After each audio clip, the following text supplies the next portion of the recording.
एक भयानक अंधेरी रात में मंदिर की सीढ़ी पर मंदिर में लगे लाइट की रोशनी में एक साधारण 15 साल का लड़का पढ़ाई करते दिखा। ठंडी के दिन थे, वो ठंड से कांप रहा था लेकिन पढ़ाई में खोया हुआ था।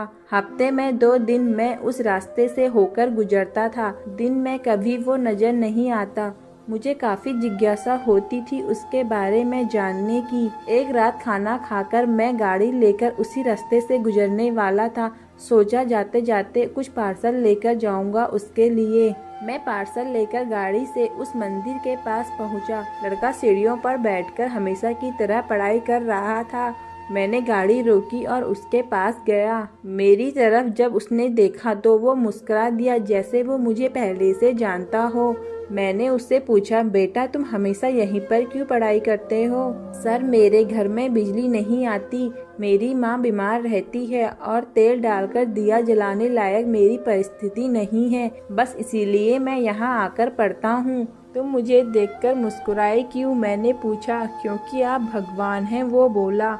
ऐसा नहीं है, मैंने कहा। नहीं, आप भगवान ही हैं, वो बोला। चलो वो सब जाने दो, मुझे बताओ क्या तुमने खाना खा लिया? क्योंकि मैं तुम्हारे लिए खाने का पार्सल लाया हूँ। देखा, इसलिए मैं आपको भगवान कह रहा था। आज मुझे बहुत भूख लगी है। सुबह से मैंने कुछ भी नहीं खाया, लेकिन मुझे इस बात की जरा भी चिंता नहीं थी।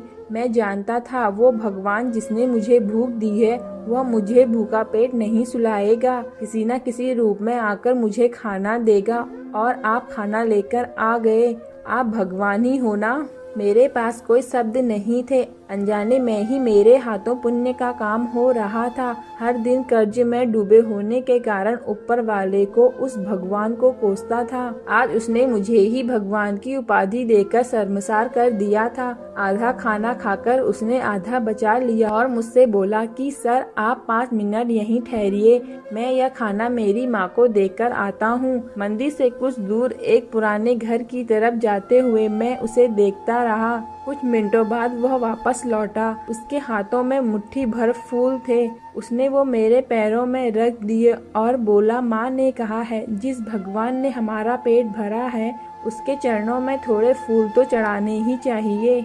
मेरी आंखें बंद हो गई और उसमें अपने आप आंसू निकल आए। आंखें खोल के मैंने उसके पुराने घर की तरफ देखा। उस घर के सामने पड़े पत्थर में भी मुझे प्यारी सी मुस्कान दिखाई दे रही थी। उस लड़के की आंखों में मुझे साक्षात भगवान दिखाई दे रहा था। दोस्तों कहते हैं कि भगवान सबकी मदद करते हैं, बस वह खुद सामने नहीं आते। किसी न किसी के जरिए हम तक वह मदद पहुंचा देते हैं, बस जरूरत है तो उन पर विश्वास करने की।